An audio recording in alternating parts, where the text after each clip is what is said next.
Nagaan keenya kabajaa jaalalaa bakka jirtan isaa ga'u kam jirtu nagaa keessanii kun qophii yeroo maatiitti. Egaa qophii yeroo maatiin guyyaa irraa Adaamaarraa kaanee as magaalaa Baatuutti argamneeti kan itti jirru mana Obbo Seefuu Taaddasaatti argamnee jirra. Egaa maatiin kun ijoolleen isaanii barnootatti maal fakkaatu isaan immoo hordoffii akkamii gochaa jiru kan jedhu immoo waliin turtii taasifna jechuudha. Kanaaf xumura qophii keenyaatti turtiin keessan faana ta'uu jenna. Turtii gaarii.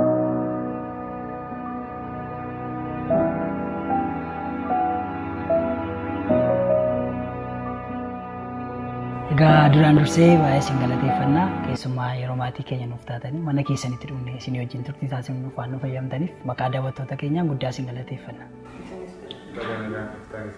Sagantaa keenya eegalee jira maatii keessanii wajjin wal baruu maatii keessanii wajjin wal barsiisaa. Galatoommaan jedha ani maqaan koo Hawwii Gazaanii jedhama. Haadha Akiyaatii fi haadha Heeraati. Maqaan kiyya Akiyaa Seefuu jedhama. Manni barumsaa kiyya Moodaa Muskoo Kaatolika Baatuu jedhama. Maqaan kiyya Heeraan Seefuu jedhama.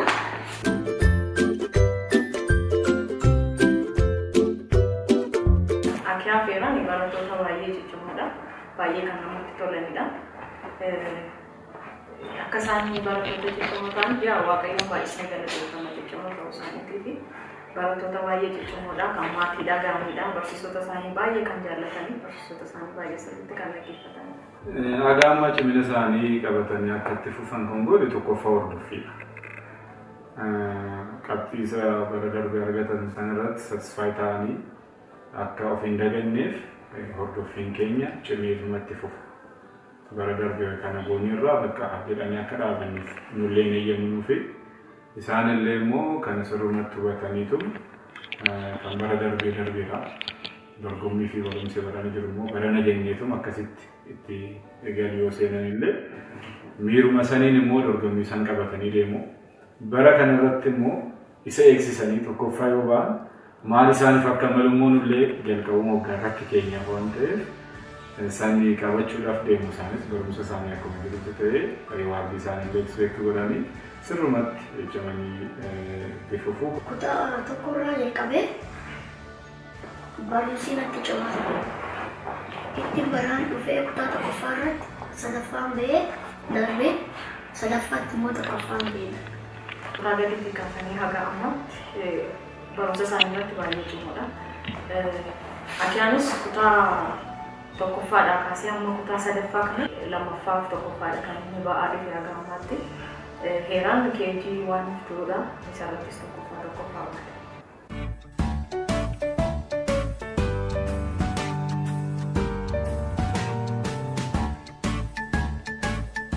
Ijoolleen tapha jaallatti. Tapha dhoggitee barumsa irratti qofa akka xiyyeeffatan yoo gootellee barumsicha hin jibbiti malee isuma jaalattee ittiin fuftu. Garuu sadaanoo sagantaa isaa keessatti sagantaan fakkeenyaaf yeroo baay'ee sa'aatii tokko ganama deemeetti jaafuu lakkaatti olmus hin galu. San booda hin boqata akkuma galeen waan barbaachisaa mana keessaa argateet xinnoo hin boqota kan ciisullee yoo ta'e hin ciisa. Achiin booda ciisaniit yeroo qo'annaatiif gara sa'aatii 9 hin ka'u. Achiin booda sa'aatii aga qo'annaa isaa xumurutti sagantaa san keessatti akka qo'atu hin godhama. Achiin itti aansee hin taphatu. Aduun illee lixxii fi ala kana ba'aniif aga ijoolleedhuma safaraa wajjiniin sa'aatii 11 guddaa aga sa'aatii 12 hin taphatu amma kanatti jechuudha. Achiin booda gara galgalaallee wanti isaa hafee yoo jiraate akka qo'atu godhama. Yeroo baay'ee sammuu barumsa jiruu fi yeroo kaan akkuma jiruun hojii manaa argachuu yoo jiraate wanti isaa dhibeellee yoo jiraate akka qo'atamu godha jechuudha. Kan hundaa eessumni isaa sagantaa maaseetii hordofsiisa jechuudha. Ijoolleen kiyya akka isaanii barumsa isaaniitti ciccimoo ta'anii fi hordoffii goonaaf sirriitti hordoffiin goonu gara manattis ta'ee gara mana barumsaattis hordoffiin qaama fi barsiisota wajjin illee walakkanaa barsiisota illee bilbilaanis ta'ee qaamanis deemnee dubbisnaanii barumsa isaanii irratti barattoota akkamiin akka isaan ta'anii daree keessatti akkamittiin akka isaan barumsa isaanii hordofan amala isaanii illee gaafataanii mana keessattis sirriitti hordoffii waan godhamuuf kan isaan barattoota jechuun ta'a.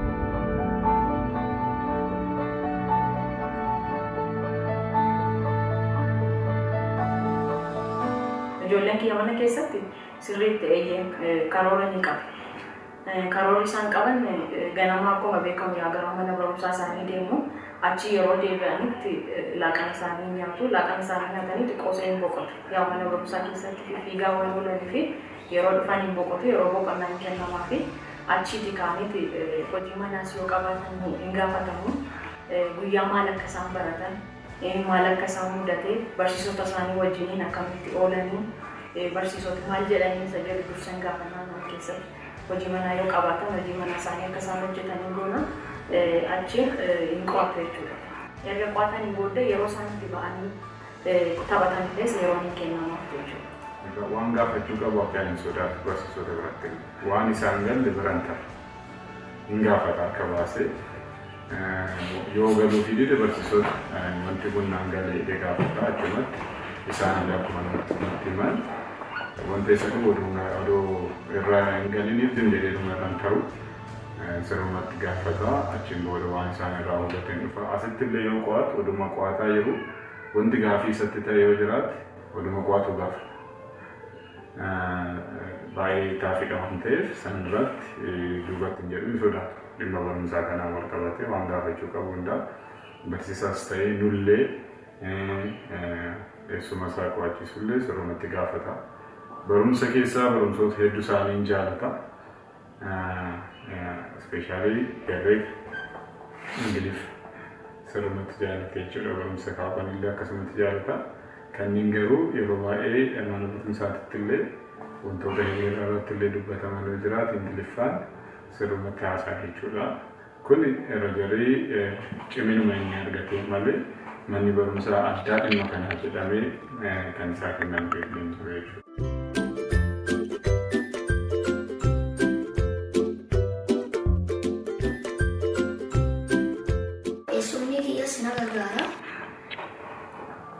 Mana barumsaa yoo deemus sa'aatii 12tti ka'ee uffata qaaraa ta'een ciree kiyya nyaadhee gara mana barumsaa deema. Yommuu mana barumsaa deemus namoonni hiriyoota kiyyaas na gargaaru. Waan natti ulfaate barsiisaanis natti hima. Waan gaaffii natti ta'e isa gaafadha. Inni immoo na deebisa. Abbaa haadha kiyyaas na gargaaru. Sa'aatiidhaan waan godhu nan qaba. Mana barumsaa irraa akka galee laaqana kiyya nyaadhee nan ciisa. Irribaa akkuma ka'ee nan qayyabadha. Qayyabadhee dhufte immoo ba'ee nan taphadha. Yoo waan na hafe jiraate immoo nan godha. Yommuu barsiisaa dhagee faayidaa adda addaa qaba. Tokkoffaan ciminaaf nu gargaara.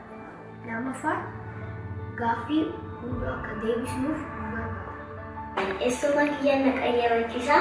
Maqaan isaas Heenam jedhama. Anilles qayyabachuu baay'een jaalladha.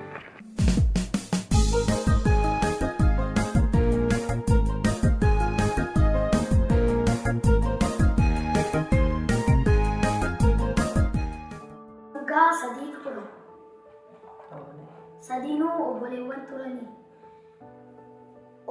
waliin of gargaaranii ofii eegani. Waraabessarraa of eegan. Isaanis gurraacha, diimaa fi adii turan. Waraabessi dhufee adiidhaan isaanii si dhorganii ofii isaanii walii hojjechuu barbaadanii jedhanii inni isaan biraa deemnaan waraabessi hiriyoota isaa waamee sangaa adii nyaate. Gurraachaaf diimaa ture. Guyyaa lammaffaatti immoo waraabessi deemee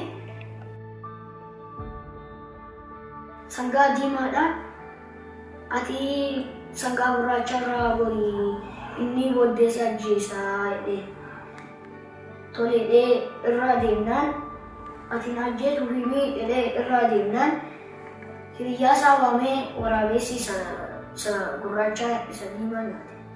Achumaan guyyaa sadaffaatti immoo isa gurraachaa nyaate. Dudurii kanarraa ijoolleen yoo namni tokko waan takkayyuu yoo isinii hime waan gaarii akka hin taane baruu qabda.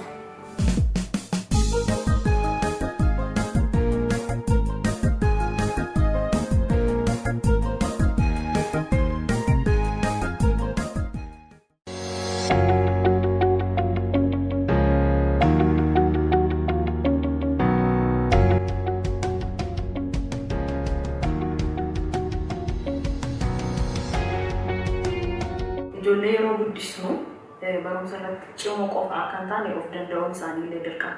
Maaliif bakka namni hin jirretti rakkachuu danda'u waan ta'eef, amma fakkeenyaaf ganamallee ka'anii lachan isaanii namni yuunifoormii isaaniitiin uffisu, ofii isaaniitii yuunifoormii isaanii uffatu, ofii isaaniitii ilkaan isaaniillee qulqulleeffatu, fuula isaaniillee dhiqatu. Akka isaan kana godhan itti muraan kana beeknee akkasiin goonuuf. Kun immoo barbaachisaadha. Dirqama bakka namni hin jirretti hin rakkatu. Har'a yoo barani malee boru waan rakkataniif kan ofii isaaniitii godhu. Yeroo lammaffaan immoo hojii manaa yeroo hundaa nu hin gaafatu. Hojii manaa yoo qabaatan qabdu har'a hojii manaa hojjedhaa kana yeroo hundaa hin jiru. Yeroo tokko ofii isaaniitis har'a hojii manaa nan qaba hojii manaa koo hin hojjedha jedhanii isaanillee ofii isaaniitiin hin hojjetu jechuudha.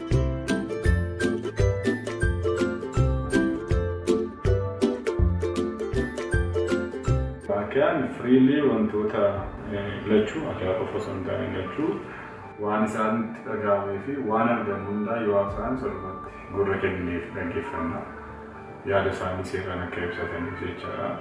Afaan keessatti akka hin jennuun yaada isaanii bilisaan haasa'u wanti haasa'an sun dhugaas ta'e dogoggoras yoo ta'e erga dhaggeeffannee booda dhimmi kun dogoggora qaba yookaan dhimmi kun immoo dhugaa qaba jennee seeraan waan ibsinuuf yaada isaa akka ibsatu godhu. Odoo al tokko yoo isaan haasa'anii afaan keessa dhiisa odoo jedhamanii ijoolleen hin dubbattu sila. Kun sirnatti bilisa ta'anii kaasaniif nullee baay'ee jabeessinaa saniif qabate jechuudha. Wantoota gaafii isaaniitti ta'u. Even dhimma barumsaa qofaa miti waan adda addaallee kan arganillee nu gaafatu waan ta'eef sammuu isaaniitiif akka ta'uuf jennee deebii isaaniif laannaaf nullee jechuudha. Sansantu deebii akka firii ta'ee dubbatu kan isa godhu. Yoo sirriitti dhaggeeffanna ta'e gaaffii isaan qaban immoo hamma deebisuu dandeenya. Kan deebisnu immoo deebii sirrii ta'uu qaba. Sammuu ijoolleetii wajjin kan walitti ta'uu qaba deebii ijoolleedhaaf deebisnu.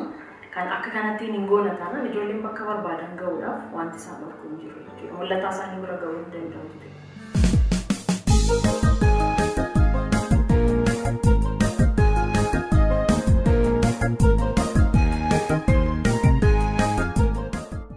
Walaloon kiyyaas waa'ee barumsaa barumsa sammuu namaa beekumsa kan qaqqabsiisaa nama dagaaganii kan taasisu ati dubartiin badda xiqqoo qayyamni dheeraa roobsi dheeraa kan jabaatee kan barate uumamaa addunyaa qoqqoodanii dhufuuf ta'e hamilee kennuudhaan qaba.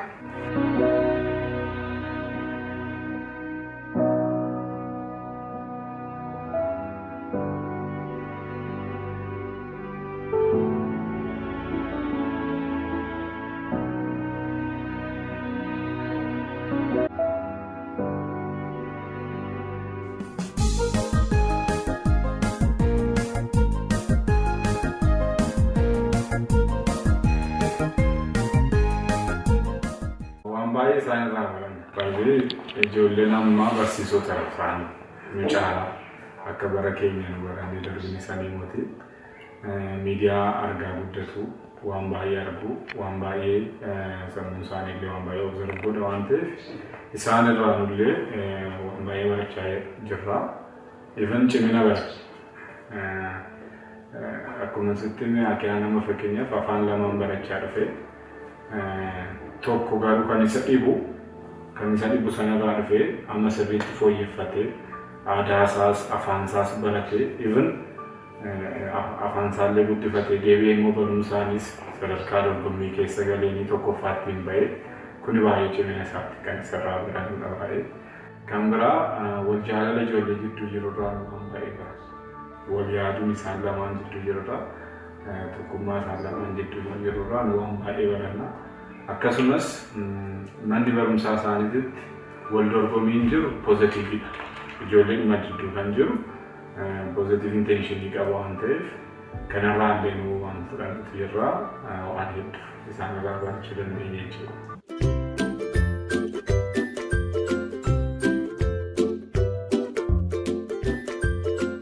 Yeroo guddaa akka teechaar ta'uu barbaada. Kanarratti wanti guddaan maatiin gurra isaa kennaa ijoollee isaa dhaggeeffachuun dirqama. Ijoollee waan isaan dubbatan sirriitti caqastee dhaggeeffachuu qabda. Waan isaan yaadan of dhaggeeffatanii waan sammuu isaanii barbaadeef keessi isaanii fedha akka isaan godhaniif dura goruu jechuudha. Inni duraa anillee haati manaa ta'uu illee inuma baranna barumsaan dhaaba. Eebbifamnee baanee barumsa dagdiigaa nuffaa keenyallee anis isheenis barachaa turre anis bareen gaddaan xumure achuma Adaamaa Yuunivarsiitii irraa barumsa kiyya hawwiin illee amma dagdii ishee lammaffaa barachaa jirti. Kuni kan baranne tokko guddina keenyaaf illee waan barbaachisuu fi lammata immoo yoo barannu mana kana keessatti hin qo'anna ijoolleen keenya yoo nu dubbistu yoo nu qayyabannu isaanis nu argatuma guddatu waan ta'eef qayyabannaan aadaa akka isaanitti ta'u kuni baay'ee isaan gargaaree jira. Lammata immoo barumsa jaalachuun keenya isaanis barumsa akka jaalatanii guddatan isaan godhee jira. Inni biraa haala amma irra jirullee irra jabiinsa kanuma barumsaan dhufee waan ta'eef barumsi jiru keessatti dhimma barbaachisaa akka ta'e beekanii guddatan, argaallee guddatan. Beekanitti himnu caalaa argaa guddatanii as ga'uu keenyaaf waan guddaa kan nu sabate tokko barumsa waan ta'eef isaanis kana ilaalaa jedhanii nullee barumsa dhaabbatu itti fufaa. Ammaa kana kan isaanillee nurraa ilaalaa waan guddataniif ilaalchi isaan barumsaaf qaban bareeda. Jaalatanii baratu barumsa. Mana barumsaa deemuudhaaf akkaan gaafa deemu ishiin keeyyaa galtuutti boorsaa baatteetti ani deemu jettee boosifte jalqaba. Inni immoo odoo umriin isaan ga'een galeeyyuu barumsa jaalataniitu natti fufan jechuudha. Kun isaan keessatti wanti uume kana kan irra jariinsaa nullee fakkeenyummaa gaarii akka isaaniif ta'u barumsa baay'ee jaalannaa akka jaalamu isaaniis beekaniituma guddata irra jariinsa jechuudha.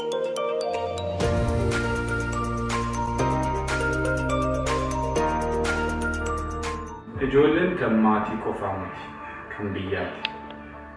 Guddina hunda keenya keessatti maatiin keenyas amalli maatii keenyas ollootiin keenyas namoonni naannoos kontribuushinii guddaa kan hunda keenyaatti. Ijoolleen tun cimtee akka baatuuf maatiin gahee inni ba'achuu qabutu jira. Gaheen immoo ollaan ba'utu jira. Gaheen biyyi ba'utu jira. Ijoolleen tun biyya tana booda kan fudhattu kan simattu ijoolluma kana. Kanarraa kan ka'e haala gaariidhaan ijoolleen yoo guddatte biyyallee ijoolleedhuma gaarii kanatti fudhatee deeman jechuudha. Kanarratti hordoffii fi sammuu ijoollee eeganii guddisuun gahee maatii isa guddaadha. Bu'aan keenyallee ijoollee keenya. Biyya tana hin jaalanne yoo jennellee biyya tanaaf kontribuut kan kennu ijoollee amalaan kunuunfamtee guddatteetu biyya tana barullee dhaala waan ta'eef sanirratti gaheen maatii guddaa dheedhee kan amanaa. Ijoollee har'a seeraan guddisneetu boru biyyattii tana seeraan guddaa waan ta'eef kanarratti maatiin ijoollee ofiidhaaf xiyyeeffannoo guddaa kennudha. Naatoonni barumsa irratti qofaa barumsi isa tokko amala isaanii, ga'umsa isaanii, sammuu isaanii kunuunsanii guddisuun gahee dhimma maatii. Jedhee kana amanaa kuni gahee keenyas gahee biyyaatis waan ta'eef dhaloota biyya kana dhaalu keessaa ijoolleen tun isa guddoo ta'anii akka guddatan hin barbaadu waan ta'eefan gufuu nanaqee isaan akka dhaban barbaadu. Wanta nan dhabeessuun isaan akka dhabanii guddatan hin barbaadu waan ta'eef sammuu isaanii eeggatanii akka guddataniif gaheen akka abbaatitti bahuu qabutu jira, akka maatiitti kan ba'anutu jira. Kun biyyaaf illee waan ta'eef maatiin xiyyeeffannoo guddisa ijoollee irratti kennuu qaba jedhee kan dhaamsa dabarsa hundaaf. Maatii kan hin gorsu maatii tokkoffaa ijoollee mana barumsaatti qofa erginee miti kan taa'u qabu. Barsiisota qofatti erginee miti kan taa'u qabnu. Kan inni jalqabu manatti sirreessinee qarree isaaniitti kenninudha isaan kan isaan barsiisota fuudhanii deeman waan ta'eef ijoollee keenya mana barumsaatti erginee taa'u qofa hin taane ijoollee keenya hordofuun dirqama. Ijoollee isin tokkoffaa akka baataniif haati keessan abbaa keessan ajajama. Barsiisota illee ajajama. Yoo qayyabatanis sirraan qayyabadha. Hundaa akka dubbisanii haadha isaanii akka gargaaranii abbaa isaanii akkasuma akka gargaaranii himuu barbaada. Duraan dursee rabbi ijoollee kana sammuu isaanii bilisoomsee eegee waan fayyaa isaanii sammuu isaaniif na eegeef galanni guddaan rabbiif haa ta'u. Ijoolleen kennaa rabbiiti. Nullee dabarsinee sun of kennina waan ta'eef jechuudha. Kan biraa maatii kiyya baay'een galateeffachuu barbaada. Ispeeshaalii haadha ijoollee tana ani iddoo baay'een jiru. Yeroo baay'ee asitti hin argamu. Isaaniif waan malu hundaa hin dhabsiistu sirrumatti hordofti. Kanaan baay'een isheellee galateeffachuu barbaada. Kan biraa ijoolleen tun barumsa isaaniitiif cimanii akka iddoo isaaniif malu irratti argaman kan godhu obboleessa keenya Heenookeedha. Isa baay'een galateeffachuu barbaada. Xiyyeeffannoo keenya ijoollee tana kunuunsee akka qo'atanis yeroo keenyaafis iskeejuulii baateefis kan qo'achiisisa waan ta'eef isa galateeffachuun barbaada. Barsiisota mana barumsa Don Boscoo hunda isaanii galateeffachuun barbaada. Akkasumas maatii koo hunda ollaa keenya hunda guddina ijoollee kanaatitti isaanis kontribuushinii waan qabaniif hunda galateeffachuun barbaada. Abbaa koo Siifuu Taaddasaa, haadha koo Hawwii Gazahaay baay'ee isin jaaladha. Waan na gargaartaniif guddaa galatoomaa.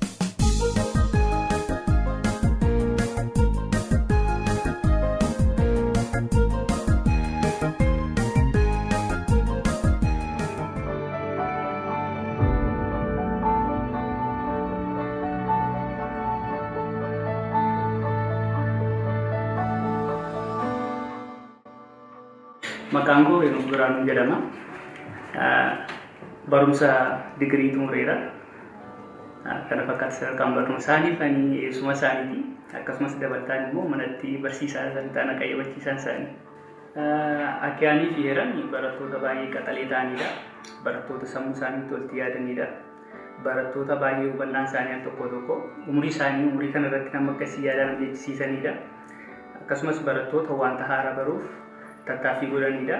Walumaa galatti barattoota baay'ee qaxalee. Hordoffiin godhuu fi mana barumsaatti maal akka isaan baratanii galan tokko ni gaafadhaaniini. Akkasumas yeroo isaan qormaata fudhatan qormaatituu jala ga'een ofii kootii workshii qopheessaa fi fakkeenyaaf boqonnaa tokkoon sadiitti qormaata fudhatu taana workshii akkaataa kan mana barumsaatti fakkeenyaaf gaaffii 25 baafuu yoo ta'an immoo irra caalaa akka chaalenjii waan gochuu barbaaduu fi gaaffii 50 sana waliin baasaa fi haala kanaanan isaan hordofan. Yeroo baay'ee firiin yookiin bu'aan barumsaa al tokkoon hin argamu. Waggaa baay'ee fudhachuu danda'a. Har'a wanti ijoollee quxisuu keenya jiran qayyabachiisni qoosaa nutti fakkaachuu danda'a. Garuu waggaa 10 wayii booddee firii gaafa agarsiisutti ka'u faayidaa guddaa waan qabuu fi ijoolleen booddee ta'an qayyabachiisuu dirqama keenya. Kanaaf haala sirrii ta'een qayyabachiisuu qabna. Ijoolleen keessa hangafi kan jirtanis ijoollee quxisuu keessanii hamma danda'ametti barumsaan deeggaruu ni qabdu jedhani.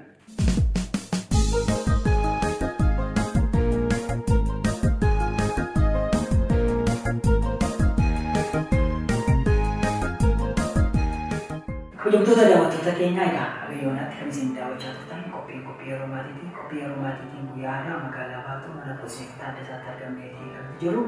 Egaa ijoollee lama qabu. Ijoolleen isaanii lamaan barnootatti cimoodha. Mana barumsaa baratan keessatti sadarkaa tokkoffaadha kan isaan bahanii.